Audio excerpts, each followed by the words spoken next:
Hello everyone. तो I hope आप सभी वेल होंगे। आज के वीडियो हमारे सब्जेक्ट कैटेगरी वाइज जो डिवाइड हुआ है आपके एनईपी के रूल्स के अकॉर्डिंग, तो उसी में ही आज हम डिस्कस करेंगे। क्योंकि बहुत सारे स्टूडेंट अपने सब्जेक्ट सेलेक्ट करने में रॉन्ग कर देते हैं या फिर गलती कर देते हैं कोई सी भी, तो वो गलती को सुधारने के लिए मैंने ये वीडियो बना रखी है कि आपसे कोई मिस्टेक ना हो आपके सब्जेक्ट सेलेक्ट करने टाइम। तो पहले मैं आपको बता दूँ, जो आपके डिसिप्लिन मेन पेपर है, तो डिसिप्लिन में मेन पेपर आपके होते हैं मेजर और माइनर। तो ये आपके डिसिप्लिन स्पेसिफिक कोर पेपर होते हैं जिसे हम डीएससी के नाम से जानते हैं। और इसमें आपको मेजर का एक सब्जेक्ट चूज़ करना पड़ता है और माइनर के आपको दो सब्जेक्ट चूज़ करने पड़ते हैं।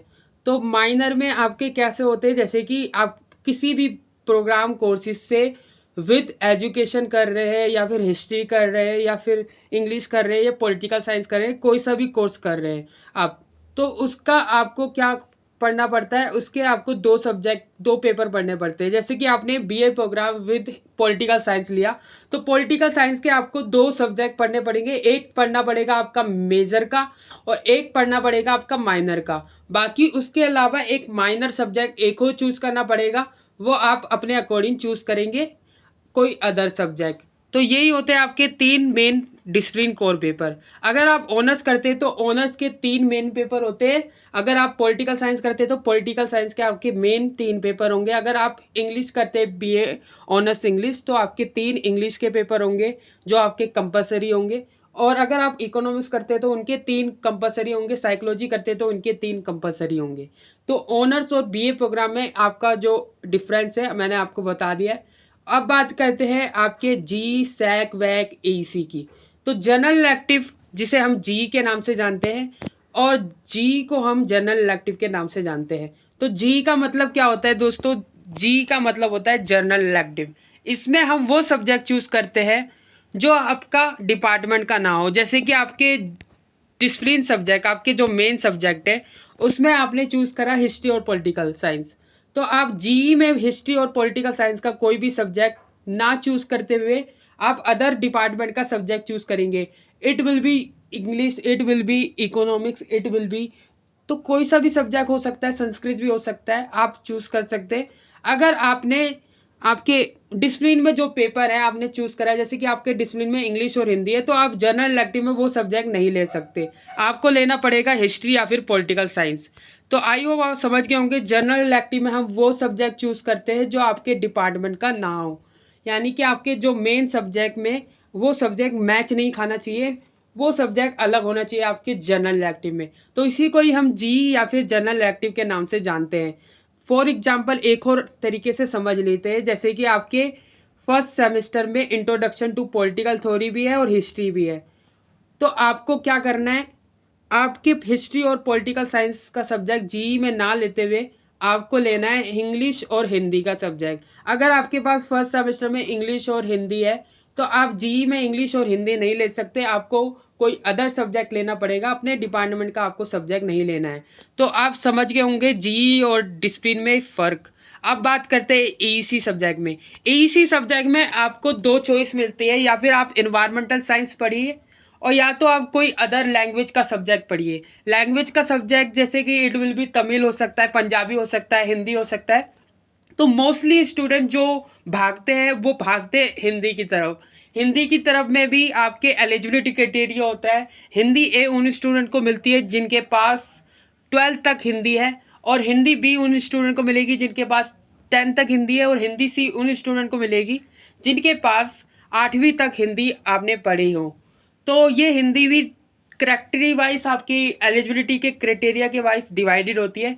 हिंदी में आपको क्या क्या चॉइस मिलती है? हिंदी में आपको मिलती है जैसे कि संप्रेषण और संचार, हिंदी औपचारिक लेखन, सोशल मीडिया एंड ब्लॉग लेखन। तो ये आपके कैटेगरी वाइज डिवाइडेड होती है। व्यवहारिक हिंदी हो गया, जनसंचार और रचनात्मक लेखन हो गया हिंदी भी, और हिंदी सी आपका हिंदी भाषा तकनीकी हो गया। तो ये सारी हिंदी जो आपकी क्लासेस के अकॉर्डिंग डिवाइडेड होगी। तो आप समझ गए होंगे ईसी का सब्जेक्ट क्या होता है। एक आपको इन्वायरमेंटल साइंस मिलता है, आपको एक सेमेस्टर में इन्वायरमेंटल साइंस पढ़ना पड़ता है, एक सेमेस्टर में लैंग्वेज का सब्जेक्ट पढ़ना पड़ता है। तो ये ऐसे ही फर्स्ट सेमेस्टर से लेके फोर्थ सेमेस्टर तक चलता है आपकी लाइन वाइज। तो आप समझ के होंगे कि आपको एईसी में कौन सा सब्जेक्ट चूज करना है। अब बात करते हैं आपके स्किल एनहेंसमेंट कोर्स की, जिसे हम कहते हैं एसईसी का सब्जेक्ट।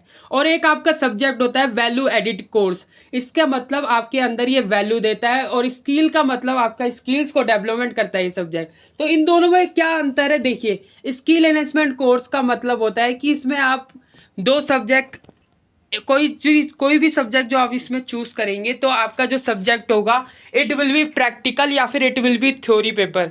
तो इसमें थ्योरी पेपर और प्रैक्टिकल दोनों ही होते हैं।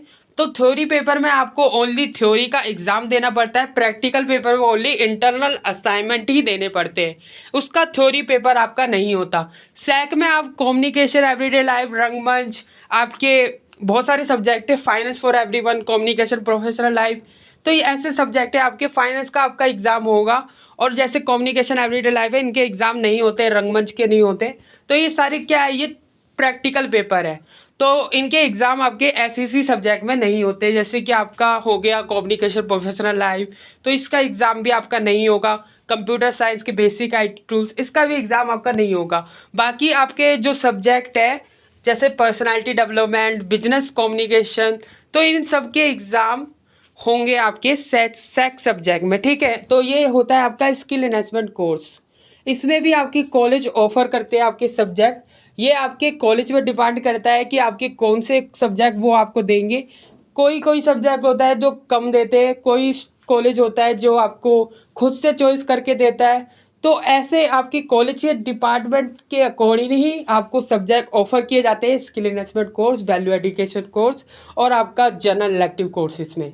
तो अब बात करते हैं वैल्यू एडिट कोर्स क्या होता है। वीएससी सब्जेक्ट में आपके जो चॉइस मिलती है, आपको मिलती है जैसे कि फाइनेंशियल लिटरेसी हो गया, आपका भारतीय भक्ति परंपरा, मानव मूल्य हो गया, और आपका रीडिंग इंडियन इंग्लिश फिक्शन हो गया, आपका कॉन्स्टिट्यूशनल वैल्यूज़, फंडामेंटल ड्यूटीज़ हो गया। तो आपको क्या करना पड़ता है, हर सेमेस्टर में सैक और वैक चेंज करने पड़ते हैं। यानी कि आपने फर्स्ट सेमेस्टर में कम्युनिकेशन इन एवरीडे लाइफ पढ़ लिया, स्किल एनहेंसमेंट, तो आपको सेकंड सेमेस्टर में कोई और सब्जेक्ट चूज़ करना पड़ेगा, थर्ड में कोई और करना पड़ेगा, फोर्थ में कोई और करना पड़ेगा, फिफ्थ में कोई और करना पड़ेगा। तो ऐसे करके आपका कर्म वाइज आपका चलता रहता है कि आपको सैक वैक हर सेमेस्टर में चेंज करना पड़ता है। और आपका जो एईसी सब्जेक्ट है वो आपका परमानेंट होता है। ये आपके जो स्टूडेंट है, आपके जो कॉलेज डिपार्टमेंट है, तो कॉलेज डिपार्टमेंट आपको ऑफर करते हैं, तो वही स्टूडेंट चूज़ करते हैं इसे, ठीक है। और आपका जो जनरल इलेक्टिव है, मैंने आपको बता दिया, आपके डिपार्टमेंट का वो सब्जेक्ट नहीं होना चाहिए, उसमें आपको अदर कोई सब्जेक्ट चूज़ करना है। तो आई होप आप समझ गए होंगे कि जी, SEC, VAC, AEC, discipline, major, minor होता क्या है। वीडियो अच्छी लगी तो वीडियो को लाइक करें, शेयर करें। Thanks for watching this video. मिलते हैं नेक्स्ट वीडियो में।